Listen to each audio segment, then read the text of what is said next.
Mr. Suave, oh. 9-4. Ayan. Kay Christine C. Ha? Christine C. 9-4.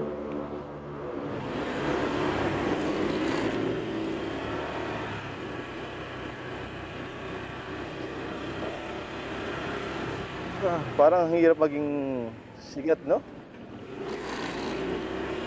Daming buwabati sa atin, hindi pa tayo